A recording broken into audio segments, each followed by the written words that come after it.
I began this segment on live. I'm going to continue it as a regular video. Excuse me. I'm going to start over and recap. This is about matricide. What causes matricide?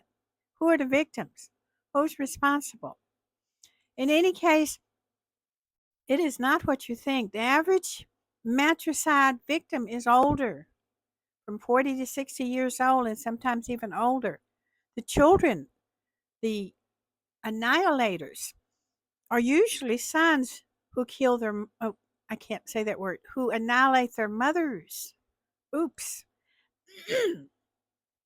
And it's for reasons that make no sense in most cases. For example, in Florida, in April of this year, just a few months ago, there was a young man who annihilated his mother, a 40-some-year-old teacher who had been teaching second grade for 2 years. She had done nothing wrong to him. The family was healthy, nurturing, supportive, had an extended family who were close knit and successful. The son was the valedictorian of high school, and he was away at college. Not only was he the valedictorian, he was the highest achieving one, 4.5. Those are extra points. He was away at college and he had been thinking about annihilating his mother for years. When asked why by the detectives, he says, "Well, she gets on my nerves sometimes." Asked if he got along with her? Oh, 80% of the time.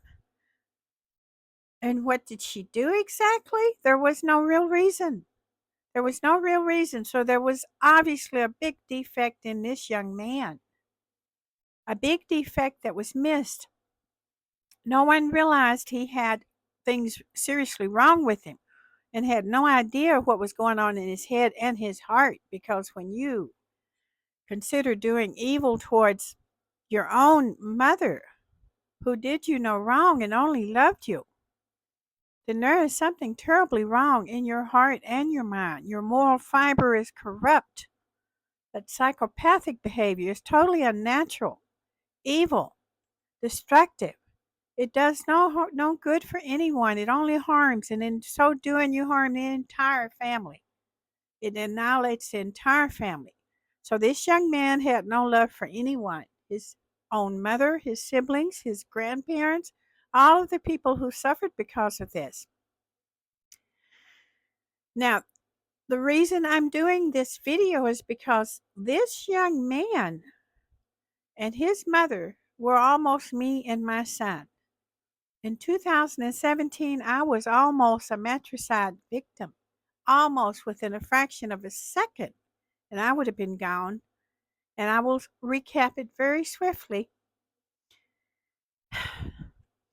My youngest son, out of 5, had been a perfect child through his teenage years. He had violated no rules, had no serious problems with him. He went to college, almost graduated at a prestigious college, just like this young man.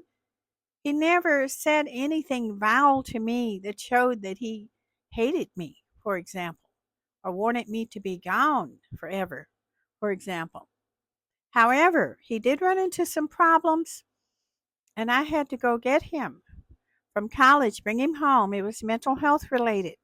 He would not seek help. We supported him. Mental health ran in the family, schizophrenia. His older brother, 2 years older, was at home because he is disabled with schizophrenia, also a genius, but never a threat.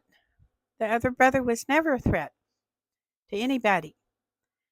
In any case, this young man that I brought home, my youngest son, who tried to annihilate me,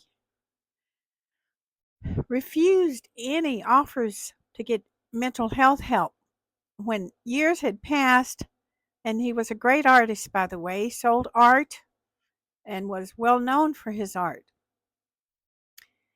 He reached a point where his behavior was unstable and troubling, and therefore I tried to have him committed several times, as in the Civil Commitment Act. In each state, it's a little bit different, but it requires 3 people. It requires the initiator, it can be the police or the mother in this case. The judge would have to approve it after mental health has examined the person. So I got to all three of these steps at one time. They sent him off to the hospital. He's very intelligent, presented as having nothing wrong with him, so they sent him home. That was 2015. Meanwhile, we're holding our breath, wondering what's going to happen because it was an imminent feeling because of attitudes, not so much what he was doing directly. By 2017, right before Thanksgiving, I had become so concerned. I hid the knives, I hid all the weapons. I got rid of things that he could have used as a weapon, so I thought. So he collected a 12-pound stone that he kept in his room to annihilate me with. But because of his ramblings, I knew that something was about to happen. And why didn't you call the police? If people in this situation know why. If there hasn't been a crime, there's not an imminent threat of a crime that you can prove. The person says, "Oh, I was just talking."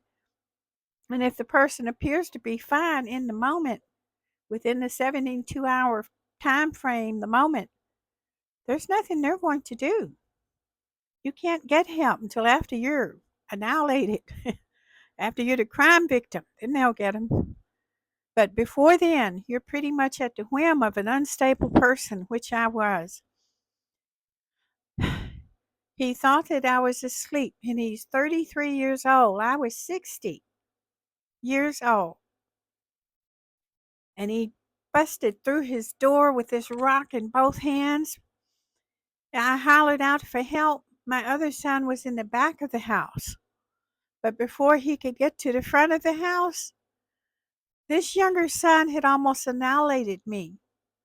The first blow with that rock I blocked because I know how to block. Unfortunately, due to having been in domestic violence as a young woman, you block with your shoulders. And my shoulders took the hit because I had them locked over my head. But in spite of the fact two hands were there, he cracked one hand and the blow was so intense, hundreds of pounds of force, that the red liquid, we have to watch TikTok, spewed out over my feet like hot water. It's like someone poured water on me. It just spewed way out. And for a split second, I was going out. I thought I was gone. And what did I feel? Was it fear?